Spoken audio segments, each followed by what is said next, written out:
Have you ever wondered what will happen when you can no longer make all the important decisions for yourself? And I'm not talking about what will happen to your belongings or your paperwork. I'm talking about you, about what makes you feel alive, about your freedom to choose, about your daily life. Because let's be honest, once we reach a certain age, it's common for people to think that the logical thing is to let the kids take care of everything. But what if I told you that this idea, this so-called peace of mind they promise, could actually be a trap that steals years of a fulfilling life? It sounds a bit dramatic, I know, but stick around and I'll explain. Today, we're going to talk about 7 essential keys to ensure you don't let your old age rest entirely in your children's hands. Because even though you love them with all your heart, the best gift you can give them isn't to depend on them, but to make sure that you continue steering the ship of your own life. From how to maintain your emotional independence to how to take control of your finances and health, this video is designed to help you decide how you want to live this stage of life. And let's be clear, it's not about selfishness, it's about wisdom. A wisdom that was taught over 2,000 years ago and is more relevant today than ever. My name is Gabriel, and if this is your first time here, I invite you to subscribe and activate the notification bell. Stay with me until the end, because we're going to discover how to live a secure, fulfilling, and most importantly, a free old age. Let's get started. 1. Focus on what you can control. As we get older, it's natural to start having more questions about the future. Questions like, what happens if I can't take care of myself anymore? Or, will my children be there when I need them? And maybe the most concerning of all, will I become a burden to them?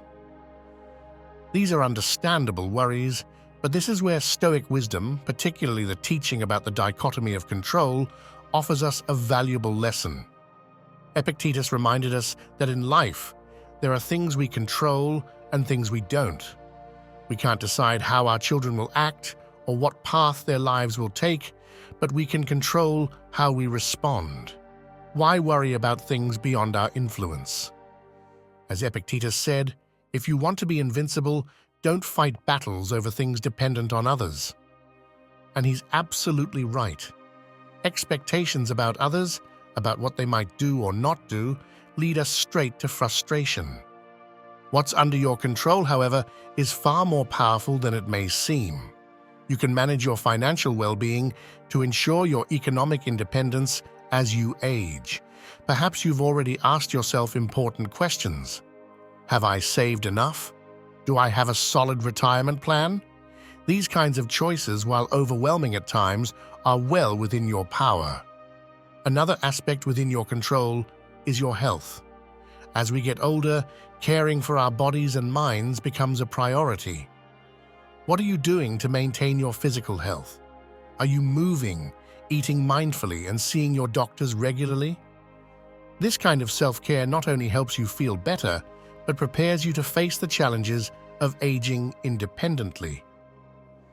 Independence starts with the body, and taking care of it is a daily decision only you can make. And then there's the question of how you want to live. Deciding where you'll spend your later years is also something you can control. Whether you choose to stay in your home, look for a place adapted to your needs, or plan to move to a community, what matters most is that it's your choice. By making these decisions ahead of time, you ensure that control over your life remains in your hands, not those of your children or anyone else. The key here is to be prepared before circumstances force you to depend on others. It's easy to get swept up in anxiety about the future and what others might do, but that only pulls us away from the present. I recall what Seneca once said, "The greatest hindrance to living is the expectation that depends on tomorrow and wastes today." We spend so much time worrying about what might happen tomorrow that we forget today is the only day we actually have any influence over. So the first lesson for a fulfilling old age is simple but profound. Focus on what you can control. 2. Don't wait for others to make plans for you. Here's an uncomfortable truth we often avoid facing. Sometimes we let life pass us by, waiting for someone else to make the tough decisions for us. "We'll see about that later," or "my kids will know what to do," are phrases we've all said or thought at some point. But the reality is, if we don't take charge of our future, we end up losing control. Do we really want others, even our children, making the most important decisions for us when it counts the most? Planning for old age isn't just wise, it's an act of personal power. Who better than you to decide how you want to live in the years ahead? Relying on someone else to take care of it might sound tempting, because let's be honest, no one loves thinking about wills, medical decisions, or finances, but doing it now is the key to a future where you remain in charge. So, where do you start? First, it's time to set up a will, if you haven't already. Even if you don't think you have much to leave behind, it's about preventing your family from facing legal chaos if something happens to you. A will isn't just about money or property.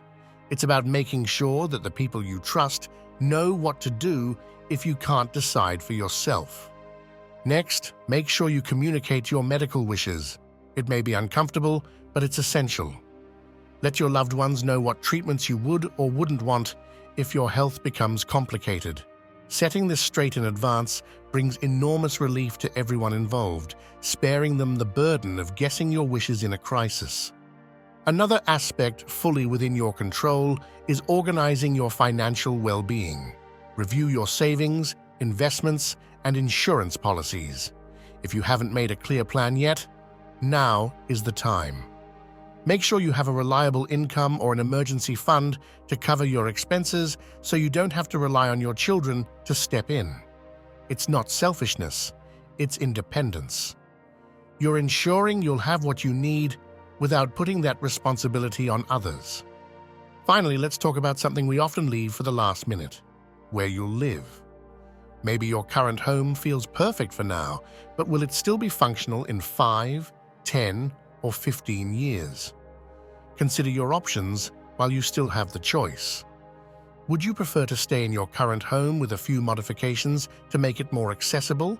Or maybe moving closer to medical services or a retirement community with activities and support would be ideal.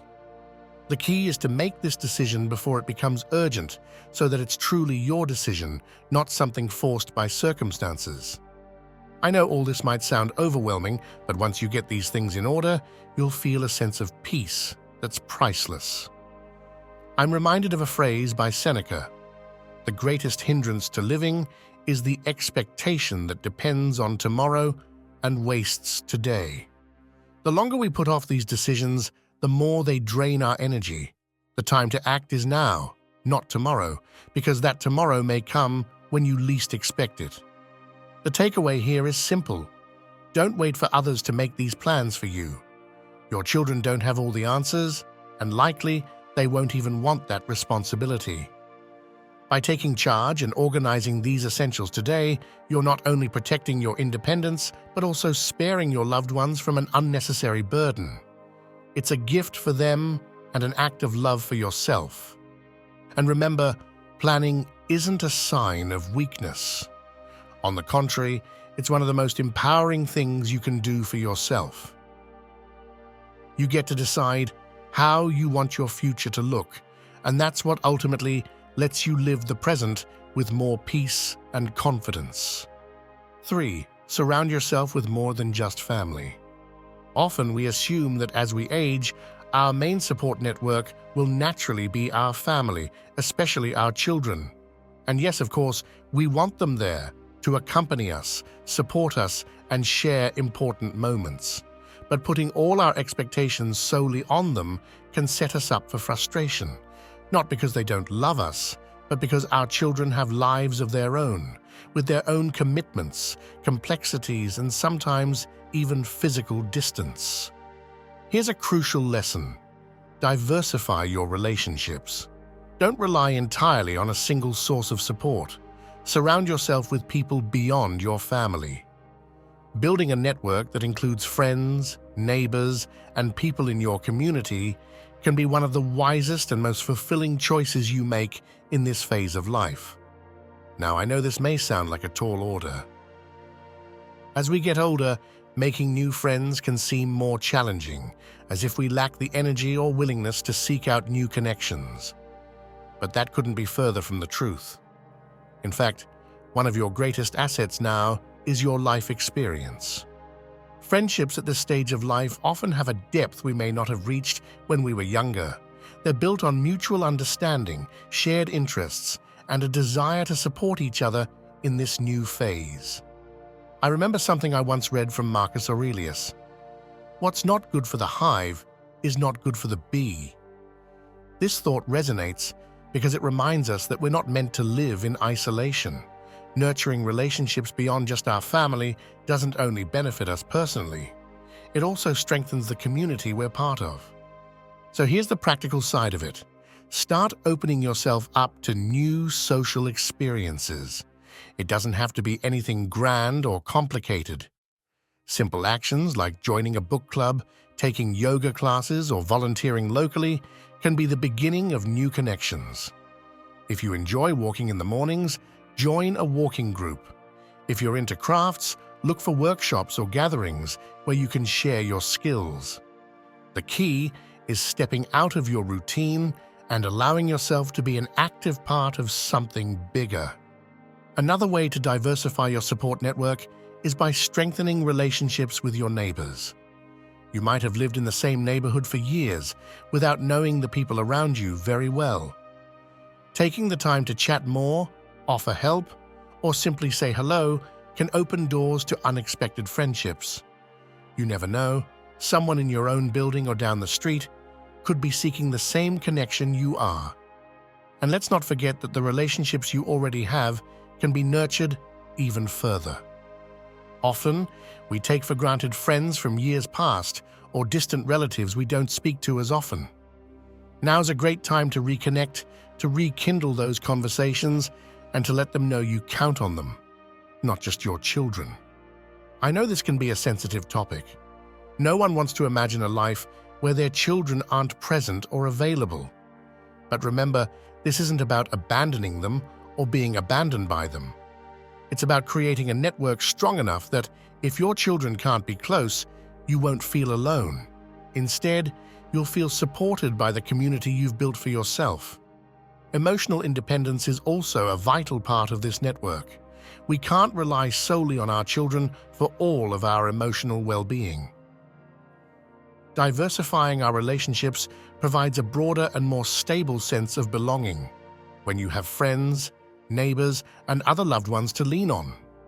The weight of aging doesn't fall entirely on just one or two people. In essence, this lesson is an invitation to extend your wings. Your children can still be an important part of your life, but they don't have to be the sole center of it. Broadening your support network won't just bring you companionship and joy, it will also relieve any pressure you might feel to rely solely on them. After all, as Marcus Aurelius said, what's good for the community is good for the individual, and that includes surrounding yourself with people who enrich you, who support you, and who make you feel connected to something larger than yourself. Number 4, keep control over your life. Let me tell you a story. It's about Michael, a 70-year-old man who had been independent all his life, the kind of person who never seemed to need help with anything. He worked hard, built a family, and when retirement came, he decided he'd continue making his own decisions, just as he always had. But over time, he started feeling the weight of the years more than he'd expected. That's when his children, with all the best intentions, began to step in. It started innocently enough. A phone call asking if he'd been to the doctor, a recommendation about a better insurance plan, and even a few suggestions about what he should do with his house. At first, Michael appreciated their concern. But slowly, he began to notice that his decisions didn't feel fully his anymore.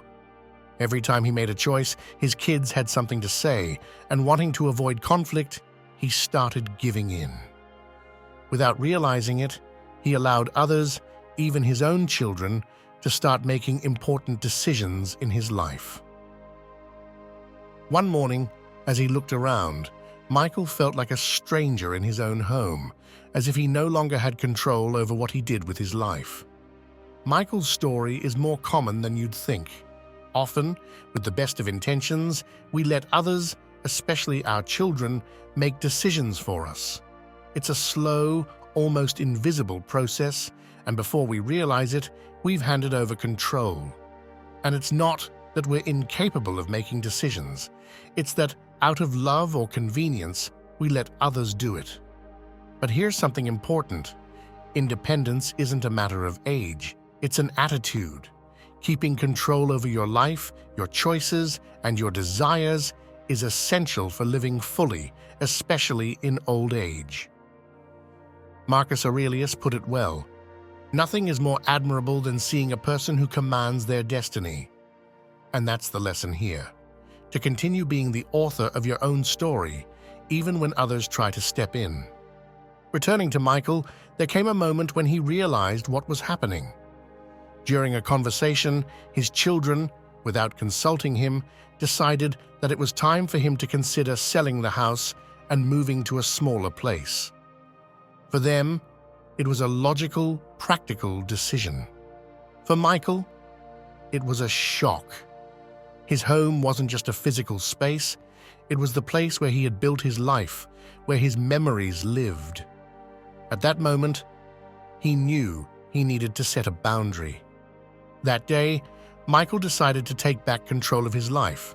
He called his children and calmly but firmly explained that while he appreciated their concern, decisions about his life would remain his own.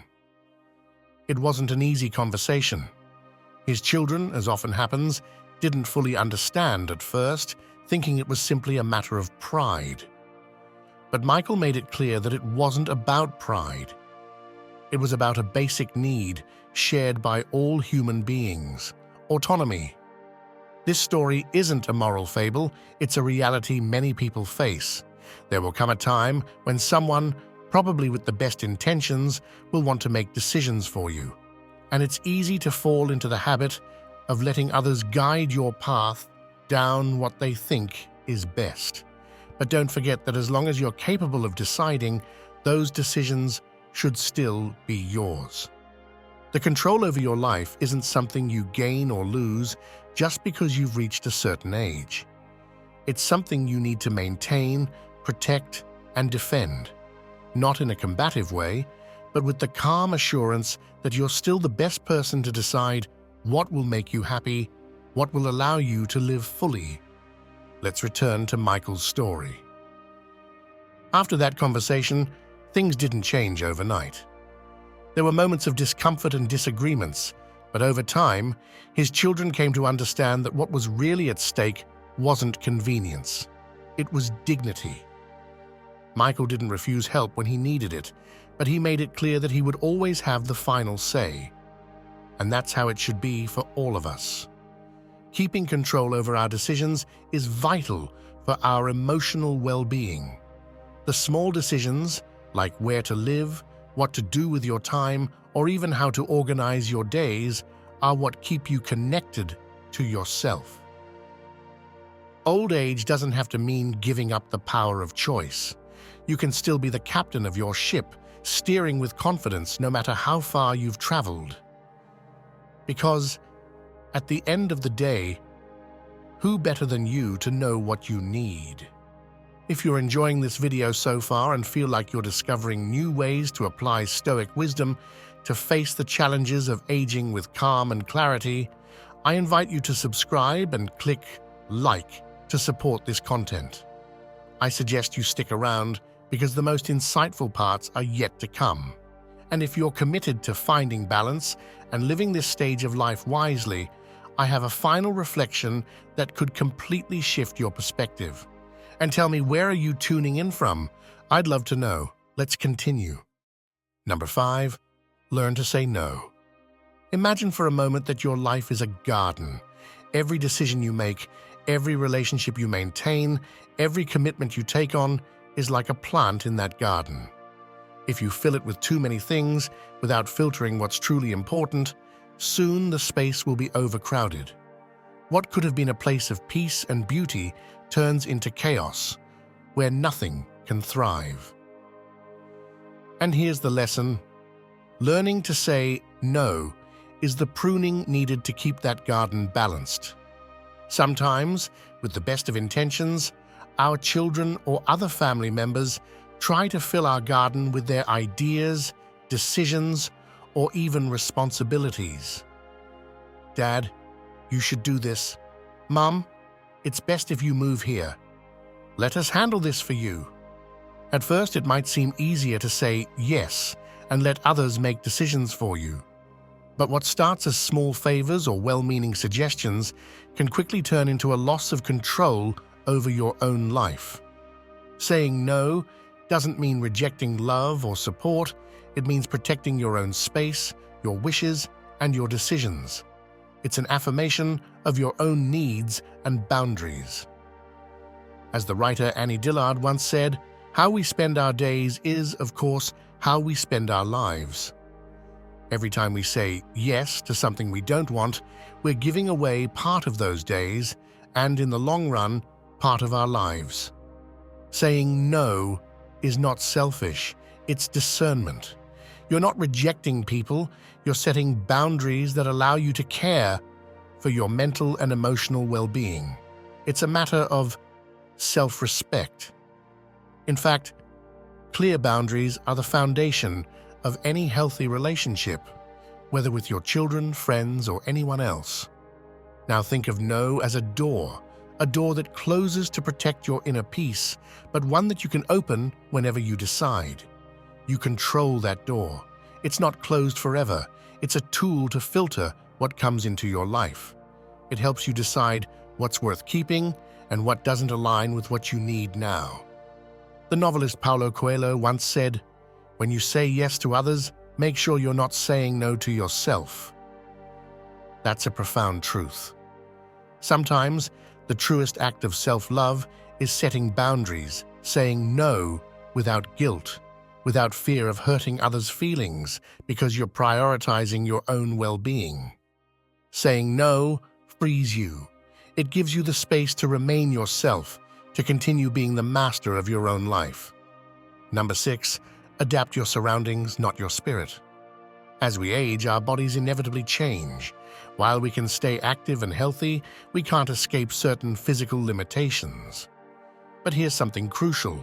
While the body may change, your spirit, your ability to choose how you live, doesn't have to adapt to those limitations.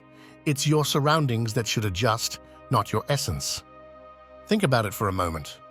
What if, instead of forcing yourself to accept discomfort, you adapted your environment to serve you rather than requiring yourself to mold to it? This may seem like a small idea, but it's incredibly powerful.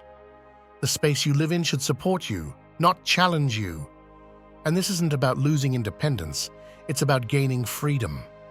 Simple changes at home, like adding railings to stairs, adjusting the height of furniture, or reorganizing the kitchen for better accessibility, are like tuning an instrument. These modifications are adjustments that allow your life to stay in harmony, so you don't have to struggle with the out-of-tune elements of an environment that no longer matches your needs. Consider a simple metaphor. Imagine you're a sailor navigating the sea. The waves get stronger, the winds change, and the tide is no longer on your side. But instead of abandoning ship, you adjust the sails. You don't give up the journey, you simply make the necessary changes to continue sailing safely and comfortably. The ship is still yours, and you're the one who decides the destination. There's something empowering in realizing that making changes to your surroundings is both natural and necessary. You're not losing strength, you're gaining comfort, control, and ultimately, peace.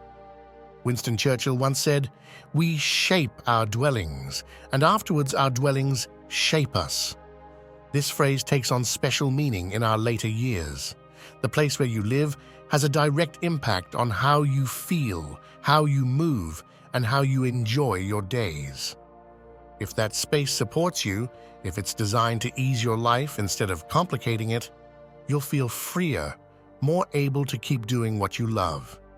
So, it's not about changing who you are.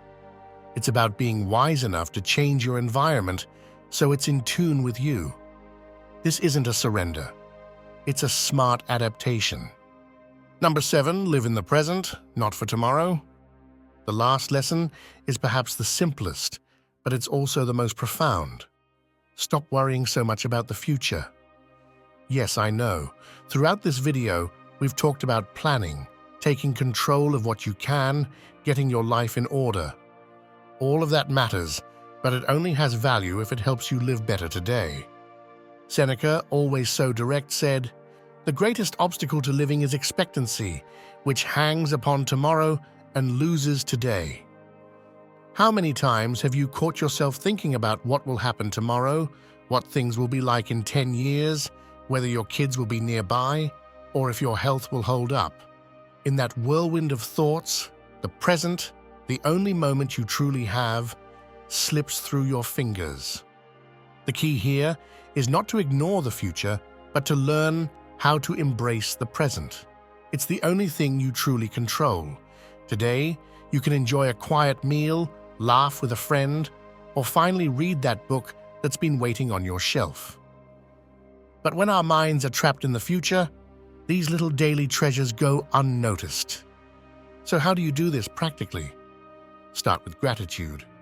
It may sound simple, but spending a few moments each day to recognize what you have now can completely change your perspective.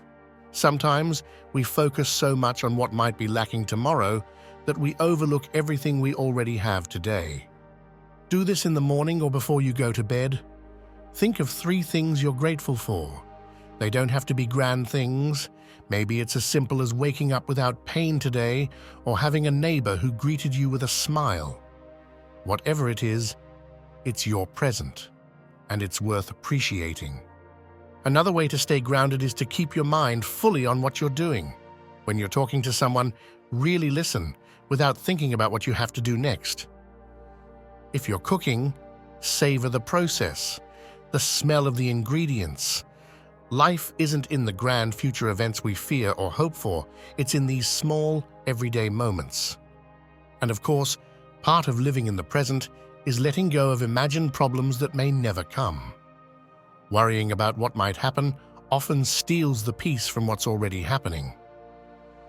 Marcus Aurelius, a master at this, said, "Choose not to be harmed, and you won't be." Often, we harm ourselves more by worrying about things that haven't even happened. Living in the present doesn't mean ignoring the future. It means accepting that this moment, here and now, is all you really have in your hands.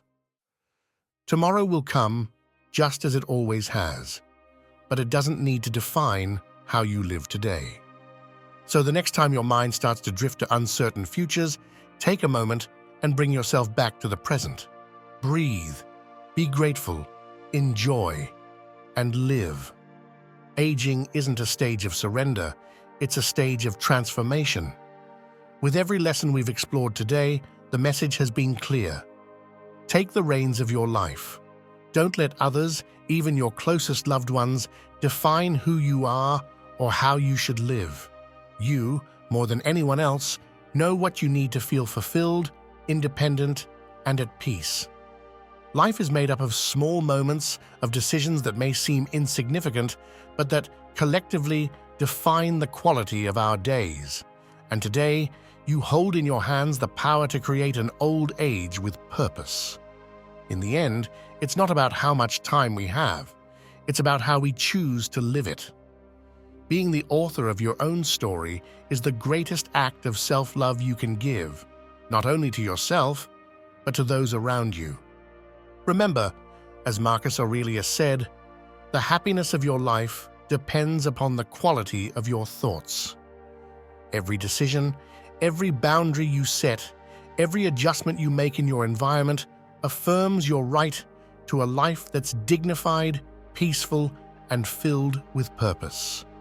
My name is Gabriel, and if this is your first time on the channel, I invite you to subscribe and turn on notifications so you don't miss any of the topics we'll be covering. And if you've made it this far, it shows how seriously you take your personal growth, and that deserves recognition. So, to know who made it to the end, leave a comment with the phrase, "I am Stoic," and tell me where you're listening from. I'd love to hear which country you're connecting from, and know who's here on this journey of self-discovery. And before you go, don't forget to share this video with your loved ones.